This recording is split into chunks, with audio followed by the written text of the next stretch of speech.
오늘은 스승의 주일입니다. 스승의 날은 어떻게 해서 만들어졌냐 하면 세종대왕이 백성을 잘 섬기고 본이 된다, 선생님답다 해서 세종대왕의 생일날을 받아서 5월 15일을 스승의 날로 정했고, 교회에서는 스승의 주일을 지키게 된 것입니다. 스승이 누구냐 하면 저와 여러분 모두가 스승이에요. 그럼 제자가 누구냐? 우리 모두가 또 제자예요. 가정에서는 부모님이 자녀를 가르치니까 스승이 되는 것이고, 사회에서도 스승, 선생이라고 하는 말은 앞선 자, 날생 자, 앞에 난 사람이 선생이요. 원하고 원치 않고 상관없이 먼저 난 사람이 뒷사람이 본을 보고 따라오게 하는 스승이 되는 것이지요. 그러니까 가정에서도 스승이요, 사회에서도 스승입니다. 직장에서도 스승이지요. 그런가 하면 늘 우리는 배우고 살아야 됩니다. 그러니까 또 학생이에요. 늘 우리 모두는 스승인 동시에 또 학생이 된다 하는 것입니다. 우리 교회에서 한 7년 일했던 원유성 강도사님이 저 전라도 여수에 가 있는데요, 전화가 왔어요. 목사님, 스승의 날을 생각하니까 목사님이 생각났습니다. 아이고, 내가 뭐 스승다운 일도 못했는데 무슨 또 스승. 그랬더니 여수 바다에 가서 칼치 낚시로 잡은 칼치를 몇 마리 보내드립니다. 어이구, 그 무슨 칼치를 아무 데서나 잡는 것도 아닌데 어떻게 잡았을까 할 줄도 모를 텐데, 자기 교회에 낚시 잘하는 분이 있어가지고 낚시로 칼치를 몇 마리 낚아서 보냅니다. 그래요. 나 그 전화를 받고 아이고, 내가 각오가 섰어요. 내 주변 사람 더 잘 섬겨야 되겠네. 그 마음의 여운을 남겨야 되는데, 아름다운 여운을 남기기도 하고 또 좋지 않는 인상을 남기기도 하지요. 우리나라 공중 화장실에 가면 스티커들이 붙어 있어요. 그 스티커 뭐 여러 종류가 있는데 늘 안 잊어버리는 스티커 내용이 하나 있어요. 그게 뭐냐면, 아름다운 사람은 머무른 자리도 아름답다 하는 이야기입니다. 그러니까 주변을 깨끗이 청소하고 잘 정돈하고 어지럽히지 말라, 그런 뜻으로도 써놓은 것이지만은, 뭐 화장실에 앉아서 뭐 볼 일만 보는 게 아니죠. 가만히 나는 그 내용을 묵상을 해봤어요. 아름다운 사람은 머무른 자리도 아름답다. 앉았다 간 사람이 담배꽁초 버리고 쓰레기를 놓고 가면 그 사람 아무리 예쁘게 차려입고 다녀도 그 사람은 별로 좋은 사람이 아니잖아요. 깔끔하게 정리를 해야 됩니다. 그런데 공간만 그런 것이 아니죠. 우리는 만났다가 헤어지고 앉았다가 또 모였다가 흩어지지요. 그러면 뭐 쓰레기만 깨끗이 청소한다고 깨끗한 게 아니지요. 앉아서 대화를 나누고 만남을 갖고 음식을 먹고 하는 가운데 내 주변 사람들과 관계를 맺으면서 내 주변 사람들의 마음속에 내 어떤 이미지를 심어놓고 가는 거죠. 좋은 이미지를 심은 사람도 있고 못쓸 이미지를 심은 사람도 있어요. 그래서 좋은 이미지를 심은 사람은 멀리 떠나가서 만나지를 못해도 그 사람 이름만 들어도 가슴이 뭉클하고 보고 싶고 궁금하고 뭐 어려운 일이 없는지 걱정되고, 그런 사람은 좋은 이미지를 그 마음에다가 심어주는 사람. 그런데 어떤 사람은 좋지 못한 이미지를 심어놔요. 그러면 그 사람 홍길동, 아이고, 그 사람 꿈에라도 복 가봐서 걱정되네. 그 사람은 만날까봐 걱정돼. 아이고, 그 사람 말만 들어도 그냥 마음이 슬퍼져. 그런 이미지를 심으면 참 불행한 일이죠. 오늘 우리는 스승으로서 무엇을 남겨야 될까? 여러분, 인생이 한 번 왔다가 가는데 뭘 이 땅에다가 남기면 가장 복된 것이라고 생각하십니까? 호랑이는 죽어서 가죽을 남기고 사람은 죽어서 이름을 남긴다 그래요. 이름들을 남기려고 애를 씁니다.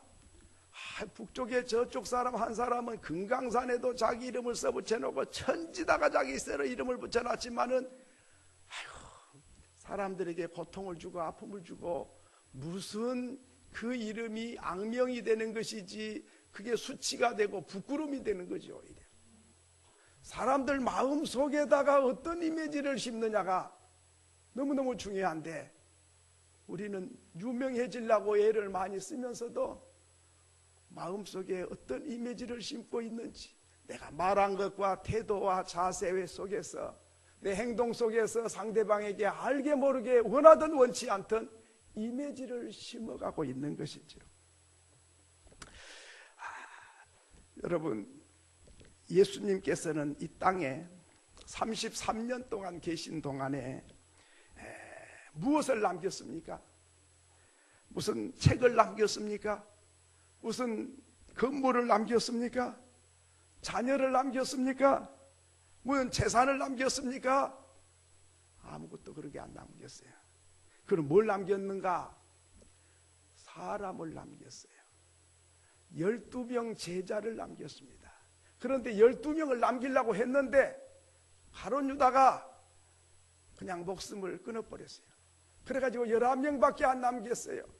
그런데 그 11명이 바로 세상을 바꿔놓았습니다. 세계 인구가 약 6, 70억이 된다고 그럽니다. 그 중에 3분의 1인 20억이 예수의 제자가 되고 예수를 믿고 구원을 받고 영생을 얻었고 새 사람이 되었고 가치관 있는 사람, 행복한 가정, 선한 영향력을 끼치는 사람, 천국을 맛보는 사람, 하나님의 나라를 소망 중에 바라보며 살아가는 사람이 지구촌의 3분의 1이 됩니다. 별 볼 일이 없던 제자 11명이 이렇게 세상을 바꿔놨습니다.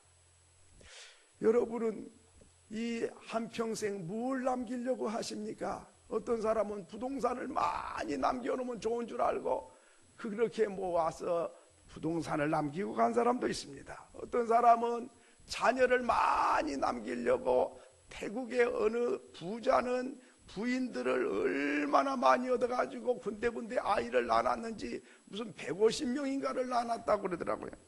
자녀를 많이 나누면 뭐 좋은 줄로 생각을 한 것이지요. 그런데요, 사람이 인공위성에 올라가서 보거나 달나라를 가서 지구촌을 이렇게 쳐다보면 있잖아요. 사람이 만든 토목 건축물은 하나도 안 보이는데요, 딱 한 가지 보인 게 있어요. 그게 뭔지 아십니까? 이 중요한 건데요. 그게 아니고 다 안 보이는데 중국의 만리장성이 보이는 거예요. 인간이 토목공사로 만든 거, 그거 딱 한 가지가 보이는데요. 만리라고 말을 하지만 실제적으로는 2만 천리가 된대요. 그런데 만리를 만들려고 처음에 설계를 했는데 나중에 더 많이 커져갖고 그렇게 됐는데, 이 1987년에 유네스코 지정문화재가 등록이 됐는데 거기에는 21,196km로 등재가 됩니다. 그러니까 우리가 생각할 때는 만리로 생각하는데 2만리가 넘는 거죠. 여러분, 만리만 생각해도 얼마요? 십리가 4km니까 백리 40km, 천리 400km, 만리 4000km요. 감각이 없지요. 서울서 부산까지가 500km입니다. 그러면 만리만 생각해도 서울서 부산까지 8번 가는 거리요. 그런데 그게 아니고 2만 천리가 넘는다 그러니까 서울서 부산까지 한 20번 갈 수 있는 거리예요. 그렇게 산꼭대기에서 산꼭대기로 계속 성을 쌓아가지고 얼마나 먼 거리를 그렇게 쌓아놨는지 세상에 달나라 가서도 보인다 그러잖아요. 그런데 그게 뭔 가치가 있는 거예요? 그게 뭔 가치가 있어요? 인생이 남기는 거, 대단한 것 갖고 유네스코에 올라가도 지나고 나면 아무 가치가 없는 거지. 그거 짓느라고 얼마나 많은 사람이 피땀 흘려 산꼭대기에 올라가기도 힘든데 거기다가 돌을 가지고 성을 2만리를 쌓아놓는단 말입니까? 그렇게 수고하고 애써서 쌓아놔도 세월이 지나고 나니까 아무 쓸모가 없어요. 적군을 막으려고 쌓는데 문지기를 갖다가 돈 주고 매수해버리니까 아무 소용이 없는 거예요. 그러면 오늘 우리들이 사람을 남기라 하나님 하십니다. 내가 너희로 사람을 낚는 어부가 되게 하리라. 우리 예수님이 우리를 부르셔서 사람을 낚아서 사람을 남겨야 돼. 돈을 남기는 게 중요한 게 아니야.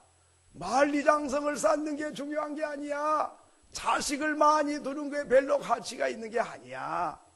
사람을 낚는 어부, 어떤 사람? 하나님의 사람을 남겨놓고 가는 사람, 바로 그 사람이 위대한 스승이고 우리 주님이 말씀하신 가치요, 우리는 이 땅에 남겨야 될 가장 소중한 것이다 하는 것입니다. 그런데 제가 이렇게 신방을 해보니까 좀 걱정스럽더라고요. 왜 걱정스러우냐? 엄마 아빠는 예수를 잘 믿어. 근데 자녀들이 안 믿어. 믿음의 사람을 세워놓고 내가 세상을 떠나가야 되는데 우리 자녀 때가 되면은 이거 어찌 되겠는가 걱정이 되는 거예요. 뭐 자녀뿐만 아니죠.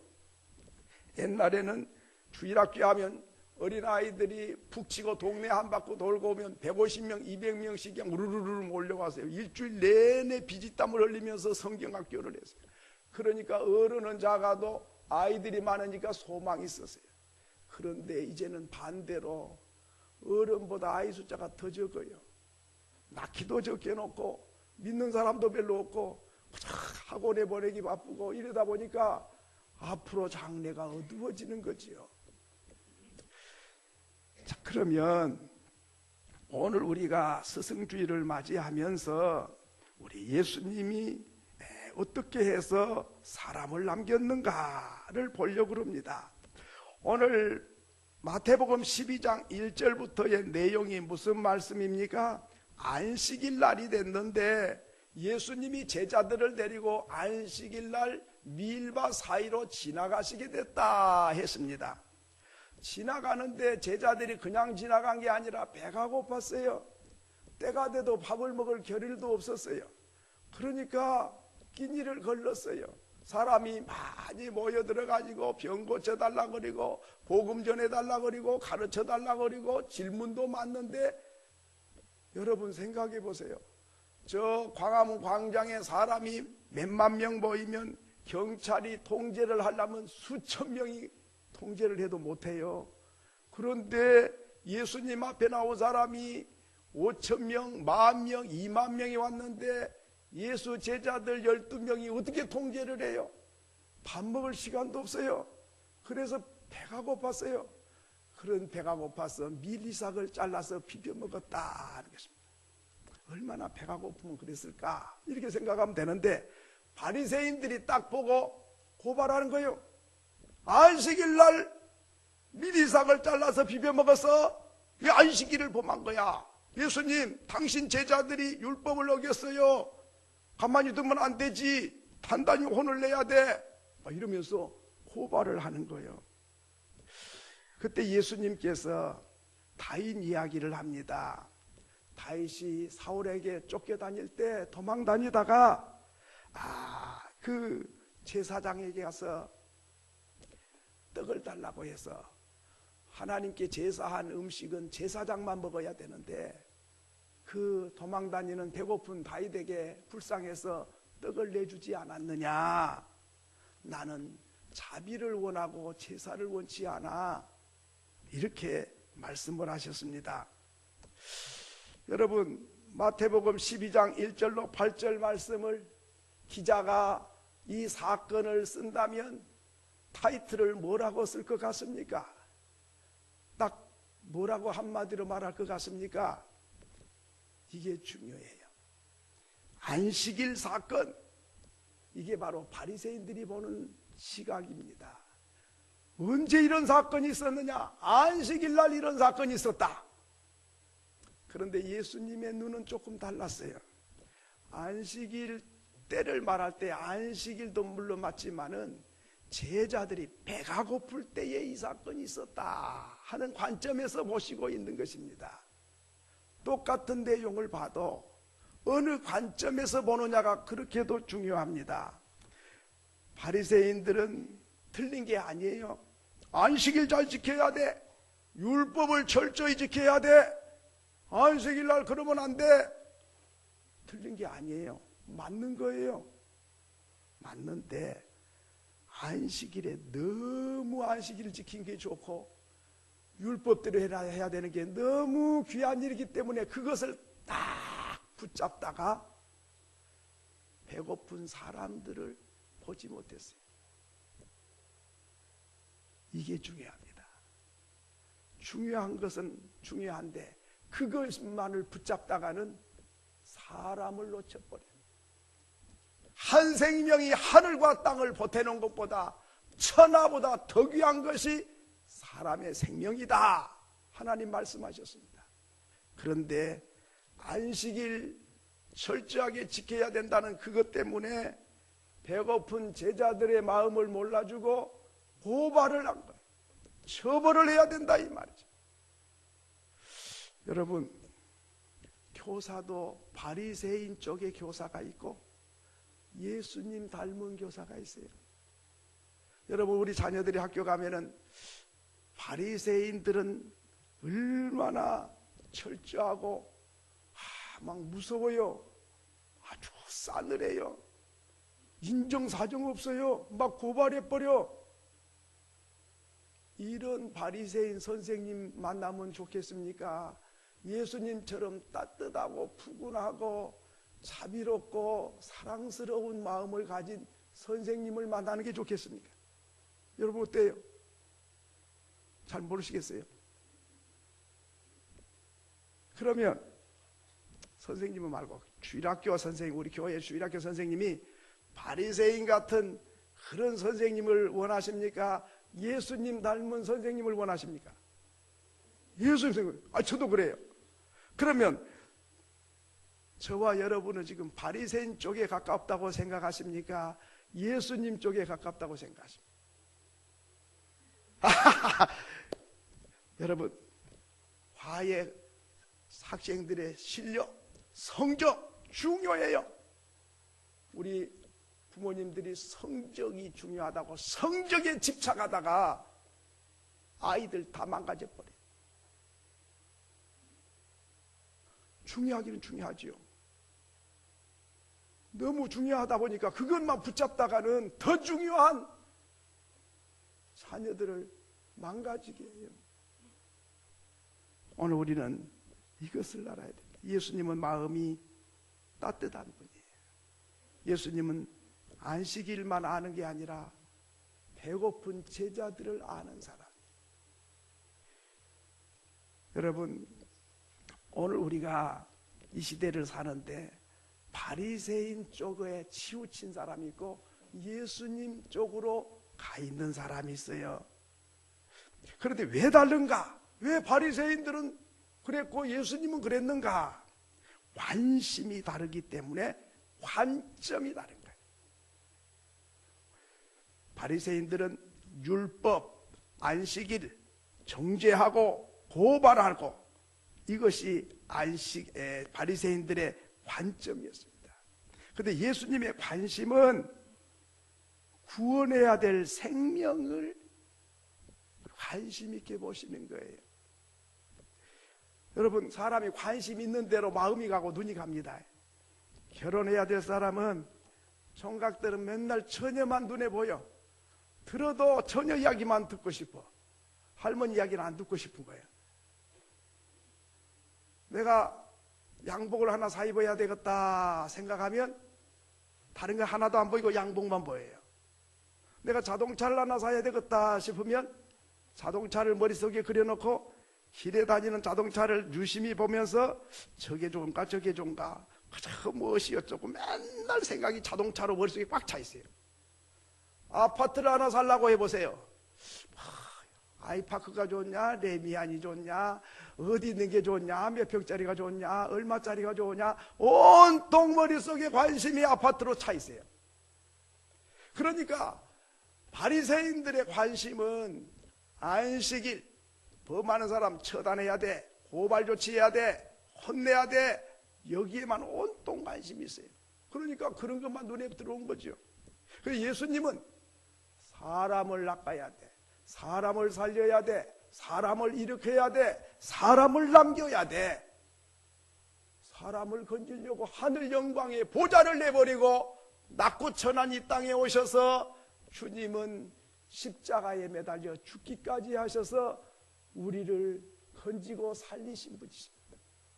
그러므로 오늘 우리가 어디에 관심을 두느냐에 따라서 관점이 달라진다는 사실입니다. 그러니까 대화를 해보면 마음속에 뭐가 있는지 다 나와요. 왜? 관심이 거기 있으니까 그 말을 하는 거거든요. 그런데 자녀들이 뭐 말하려고 그러면 조용히 해. 말할 필요 없어. 시킨 대로만 해. 이러니까 이 속에 게 뭐 나올 수가 없어요. 나오질 않으니까 얘가 마음속에 뭔 생각하는지 모르는 거예요. 그러니까 속이 뒤집혀가지고 그냥 마음대로 말하고 마음대로 행동해버려 열받아가지고요. 무슨 이야기 했으면 마음 열고 편안하게 괜찮아. 뭔 일이라도 나 다 들어줄게. 괜찮아.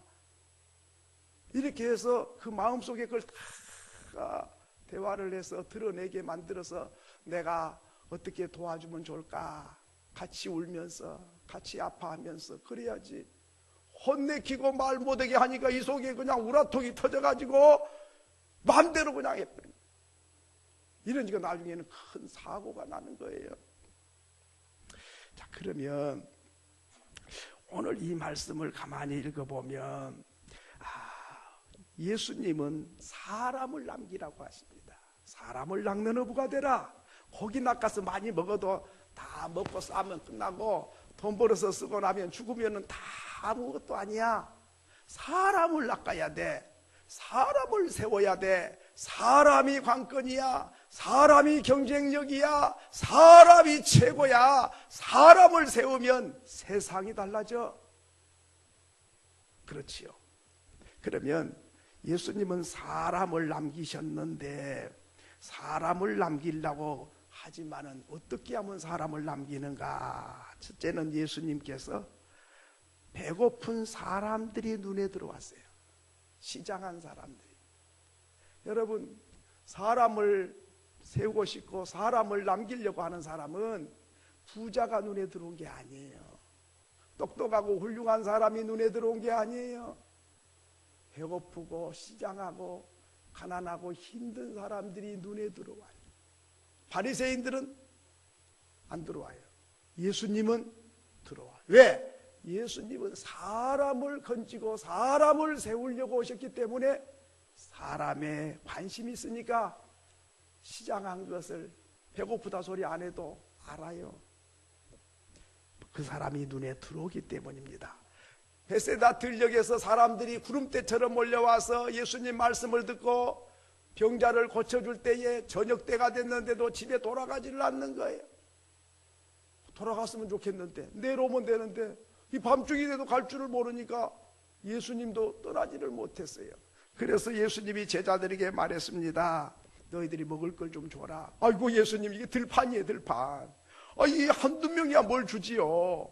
뭐 이렇게 많은 사람 줄 떡이 어디 있습니까? 조금씩 떡 하나 우유 한 팩만 주려고 그래도 2만 데나리온이 필요합니다. 우리나라 말하면 2천만 원이 빵 하나 우유 하나씩만 줘도 2천만 원어치 사야 돌아가겠다 이 말이죠. 그런데 이 들판에서 먹을 게 어디 있습니까? 그때에 예수님은 어린아이가 가지고 있는 보리떡 5개와 물고기 2마리를 가지고 축복하시고 5천 명에게 배불리 먹이시고 12강주리가 남았더라 했습니다. 다른 사람은, 저 많은 사람, 배고픈 사람이 보이지도 않고 귓가에도 들리지 않고 관심이 없는데 우리 주님은 배고픈 사람들에게 관심이 있으세요. 왜? 사람을 세우려고 하니까. 오늘 우리가 사람을 남기기를 원하십니까? 이렇게 시장한 사람, 배고픈 사람, 가난한 사람, 어려운 사람, 눈물 짓는 사람, 이런 사람들을 눈에 들어오고 관심을 갖기 시작하면 그 사람은 남길 수 있어요.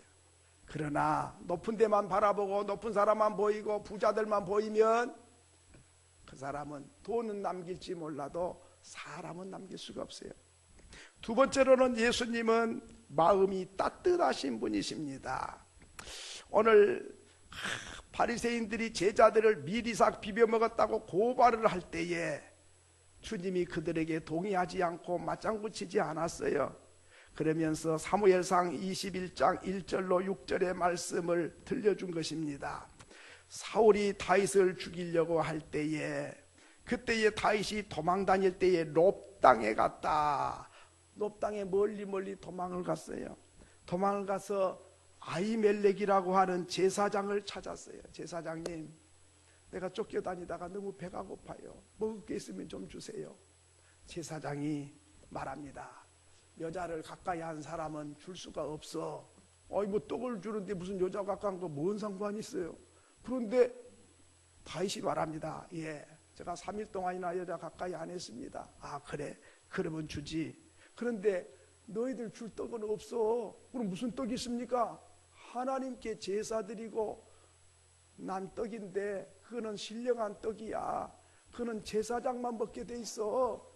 그런데 너희들이 배가 고프다 그러니 나만 먹어야 될 떡을 너에게 준다 하면서 떡을 줬습니다.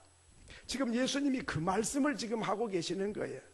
배고플 때에 제사장만 먹어야 할 떡을 배고픈 다윗에게 주지 않았느냐, 그 말씀을 하시면서 너희들이 배고픈 사람 마음 아느냐, 고발을 해, 꾸짖어, 지적을 해. 안식일 범죄했다고 야단만 칠 줄 알았지 배고픈 마음을 네가 아냐, 그 말이죠. 그렇습니다. 우리 예수님은 마음이 따뜻한 분이십니다. 배고픈 자의 마음을 헤아리는 분이시죠. 그렇습니다. 오늘 우리가 이 따뜻한 마음을 가진 사람이 사람을 남겨요.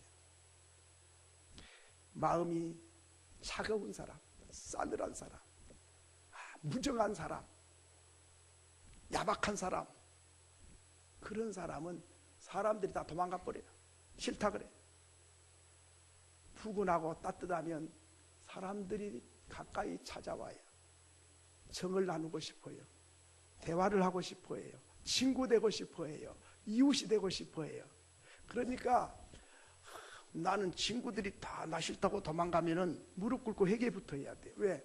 내가 어떻게 대했는데 저들이 다 도망가 버리고. 어떤 사람은 막 좋다고 멀리 간 친구도 찾아오고 보고 싶다 그러고 전화도 오고 뭐 선물도 오고 가고 뭐 이런데, 차가운 사람은 냉정해져요. 고독해져요. 쓸쓸해져 버려요. 왜? 다 떠나가 버리니까. 떠나가 사람을 쫓아낸 사람이 무슨 사람을 남길 수 있겠습니까? 우리 주님은 마음이 따뜻하신 분입니다. 인정이 많으세요. 배가 고픈 사람 떡 달라 말하지 않아도 배고픈 것을 헤아리고 떡을 나눠주는 분이죠. 세 번째로는 사람을 세우는 사람, 사람을 남기는 사람은 말로만 가르친 게 아니라 손발과 섬김으로 가르치는 사람이었습니다. 요한복음 13장 14절로 15절에 보면 예수님께서 제자들의 발을 씻겨줍니다. 한번 읽겠습니다. 시작.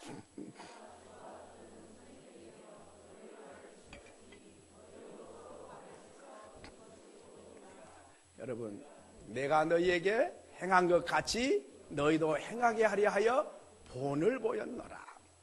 사람을 남기고 사람을 세우는 사람은 말로 가르친 게 아니죠.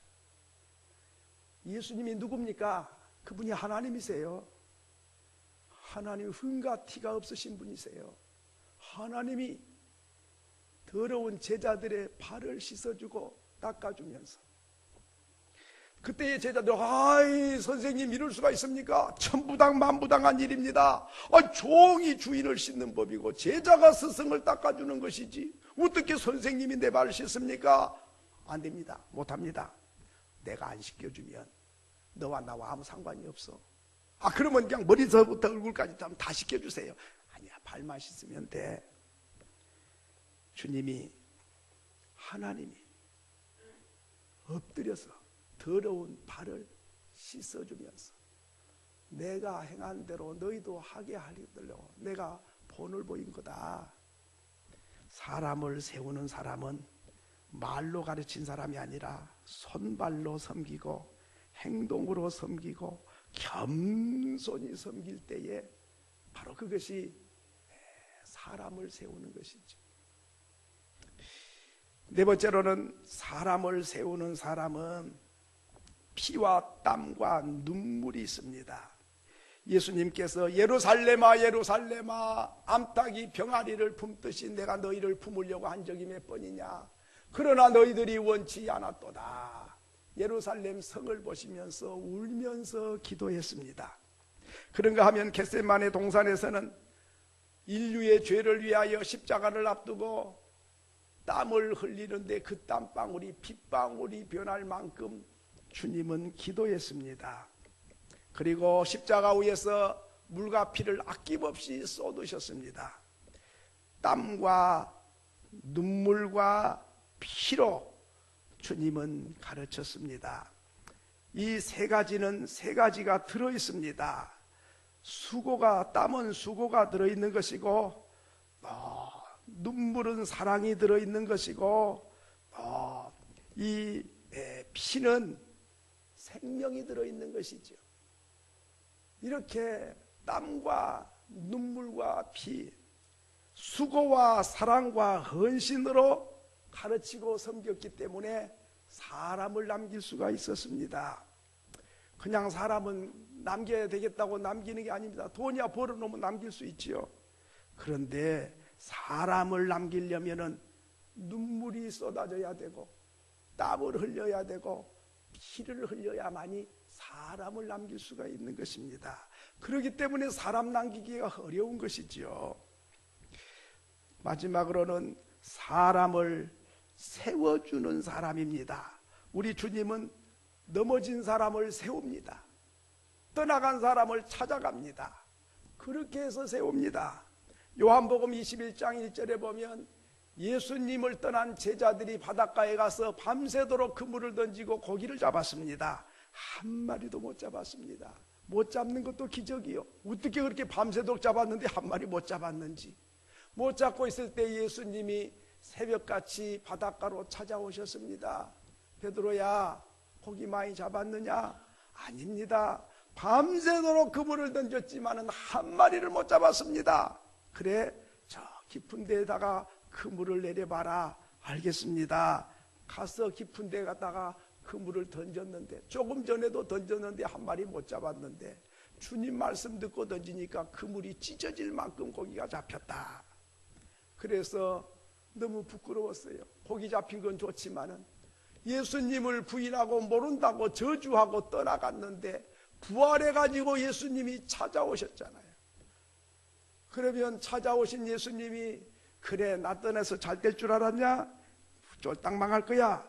그렇게 할 줄 알았더니 실패한 제자들에게 고기가 그물이 찢어질 만큼 잡게 해주는, 찾아오신 것도 감동이고 실패한 자들에게 고기를 잡게 해준 것도 감동인데, 그런데 또 숯불에다가 고기와 떡을 맛있게 구워 놓으시고 먹어라. 밤새도록 고기 잡느라고 얼마나 수고하고 배가 고프겠냐. 맛있게 먹어라. 와, 입이 10개라도 할 말이 없어요. 자기 주제를 알거든요. 나는 예수님 부인하고 저주까지 하고 떠났는데 찾아와서 이렇게 하니까 몸둘 바를 모르는 거예요. 그런데 대화가 시작이 됩니다. 떡을 먹고 고기를 먹는데 참 먹기는 먹지만은 정말 미안하고 죄스러워서 견딜 수가 없는데 예수님이 호통이라도 치고 해철이라도 들어서 종아리를 때리면 차라리 시원하겠는데 우리 주님 말씀하십니다. 베드로야, 예, 네가 나 사랑하느냐? 예, 내가 주님 사랑합니다. 네가 나 사랑하느냐? 네가 나를 사랑하느냐? 나는 너를 위하여 십자가에 피 흘려 죽기까지 사랑하고 또 한 번 사랑하면 영원히 떠나지 않고 변함없이 사랑하는데 너도 나를 사랑하느냐? 여러분, 이렇게 주님은 저주하고 떠난 사람을 찾아오셔서 이렇게 넘어진 사람을 일으킵니다. 미안해서 얼굴을 못 들 정도로 그렇게 고백을 하십니다. 그렇게 세워줍니다. 그랬더니 이 제자들이, 모른다고 저주하고 떠났던 제자들이 감동이 되고 감격해서 이제는 주님을 위해서 목숨을 바치겠다고 다시 주님을 따라 나서 가지고 제자들이 다 순교의 제물이 됩니다. 훌륭한 세계적인 일꾼들이 됩니다. 그렇습니다. 여러분, 우리에게 실수하거나 허물이 있다고 담쌓고 살면 됩니까? 예수님은 사람을 남기기 위해서 원수인 제자들을 찾아오셔서 악을 선으로 갚으시고 마음을 감동을 시킵니다. 그렇게 해서 남긴 제자들입니다. 만약에 주님이 안 오시고 그래 나 떠나서 잘 될 줄 알았더냐? 잘 먹고 잘 살아라 그랬더라면 사람을 못 남겼을 것이고 복음이 이렇게 전해지지 않았을 것입니다. 그렇습니다. 사람을 남기려면 선을 악으로 이겨야 되고 원수를 갚으면 안 되고 미워하는 사람 미워하면 안 되는 거지요.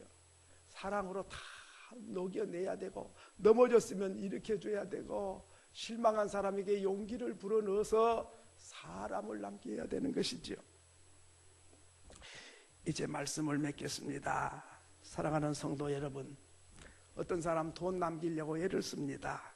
그러나 모래성을 쌓아놓고 떠나가면 아무 남 좋은 일 시키지 아무 소용이 없는 거지요. 어떤 사람은 유명해지려고 이름 남기려고 야단입니다만은 그렇다고 유명해지는 것도 아니지요. 세월이 가면 다 잊어버린 것이죠. 뭐 굉장한 일을 해놓고 업적을 남기려고 하지만 그것도 세월 지나가면 백해무익한 것입니다. 책을 남기고 건축을 남기고 뭘 남기고 시대가 지나면 아무 소용이 없는 거죠. 가장 가치 있고 가장 영광스럽고 가장 보람있고 가장 뜻깊은 것이 무엇일까요? 사람을 남기는 것입니다. 사람을 남기면 그 사람이 영향력을 끼치게 되고 대를 이어서 더 많은 영향력을 계속 끼치게 되고 그래서 사람 낚는 어부가 되라. 이 사람을 낚고 사람을 남기려면 이런 수고가 피와 땀과 눈물이 필요한 것이죠. 오늘 스승의 주일을 맞이하면서 오늘 나는 이 땅에 무엇을 남기면 좋을까? 하나님 앞에 갔을 때에 너 명예를 어떻게 남겼냐? 돈을 얼마나 남겼냐? 지위가 얼마나 높아졌냐? 절대로 묻지 않아요. 무엇을 남기고 왔느냐? 이걸 물으실 것입니다. 사람을 남겼습니다. 하나님의 사람, 선한 영향력을 끼친 사람 몇 명 남겼느냐? 이걸 물으실 것입니다. 그때에 아무개 믿음으로 잘 세워놓고 왔습니다. 잘했다. 돈 많이 모아놓고 왔습니다. 누가 그런 일을 해라 그랬어? 책망받을 일이지 칭찬받을 일이 아닙니다. 오늘 우리 한 번 살아가는 인생길에 가장 값지고 보람있는 일을 이 땅에 남기는 일, 하나님 사람을 세우고 하나님께 가는 사람, 이 땅에서도 복된 일이요 하나님 앞에서도 복된 일입니다. 저와 여러분이 그 사람 될 수 있기를 소원합니다. 예.